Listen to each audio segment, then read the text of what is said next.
Welcome back to Chasing Shadows. We're just getting started in February, right after National Missing Persons Day, and the stories are already coming in hot. Tonight, we've got an abduction case that's got the whole country watching. Some of the latest visions and predictions from mediums that are making people pause. And for a fun twist I've been wanting to try, headlines from 100 years ago, February 1926, that would have fit right on this show if we had been around back then. I think you're going to love this one. Let's see what's lurking now and then. The case that's everywhere right now is the disappearance of Nancy Guthrie. She's 84. She's the mom of Today's Show co-host Savannah Guthrie.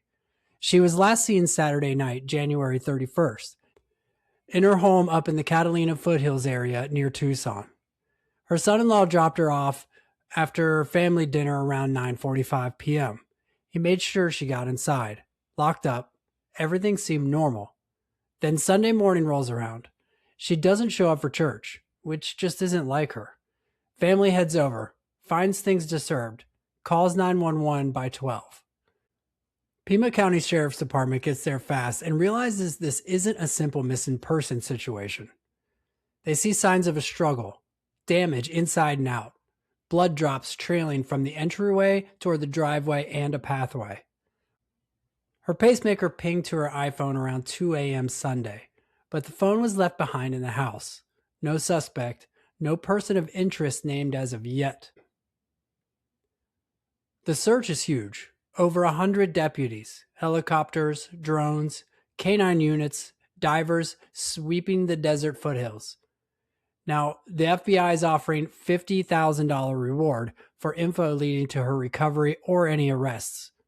Purported ransom notes sent to media outlets like KOLD and others, details about what she was wearing that night and specifics on the house, warns she could die without her meds.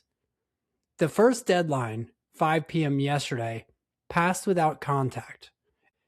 And there's a second one coming up Monday. Investigators are still checking if they're real or hoaxes, but the blood at the scene has been confirmed as hers. Savannah flew straight to Tucson, stepped back from Olympics coverage, and has been making emotional pleas for any information. Her son just posted a new video appeal, begging for help. The sheriff is urging anyone to share tips but to stay away from spreading unverified accusations online.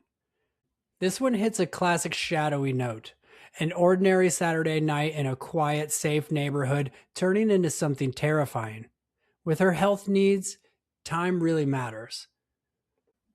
Now for something a bit different and kind of fun. Let's talk about what mediums and psychics are sharing right now. With 2026 just starting, a lot of them are putting out their visions and predictions, and some of it feels eerily timely. These aren't facts, of course. They're impressions, intuitions, but they can give you that what-if shiver we all love on the show. Jill M. Jackson, who's been named Psychic of the Year more than once, is calling 2026 a real roller coaster.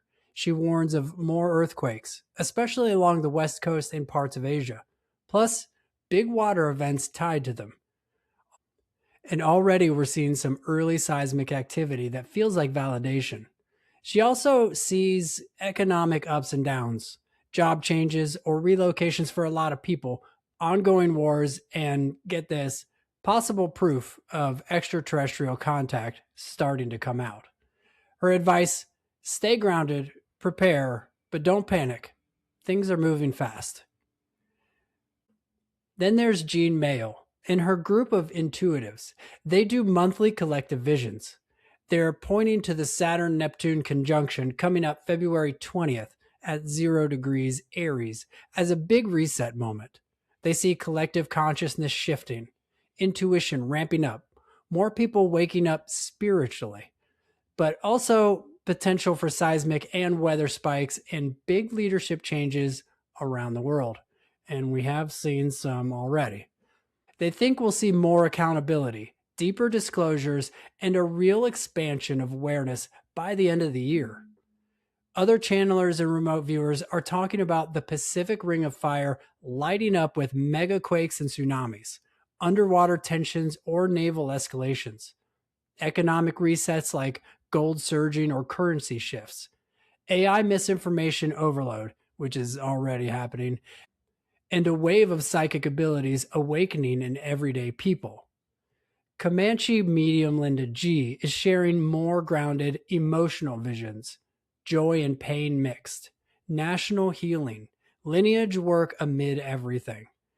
Even echoes of Baba Vagna and Nostradamus are popping up again. World War III risks, alien contact, AI ethics chaos. Modern ones like Kelly Miller or Joseph Title are throwing out specific US dates and events that feel unlikely, but they're kind of intriguing. Now, I'm not saying take these as gospel. Visions are subjective, and plenty of people are skeptical for good reason, like myself. But when patterns line up, like Jackson's Quake talk feeling relevant already, it makes you pause. Are they tapping into something real or just mirroring the collective anxiety and hope out there? Maybe a little bit of both. But what do you think? Any of these hit close to home for you? You got your own medium story or prediction? Send it my way. I love hearing them. Um, Now, time for the little twist tonight. Let's travel back in time to February 1926 and look at some headlines that would have fit perfectly on this show if we had been around back then. These aren't just random old stories, they're mysteries with the same kind of cults, disappearances, proto UFO sightings, and ghostly chills we chase today.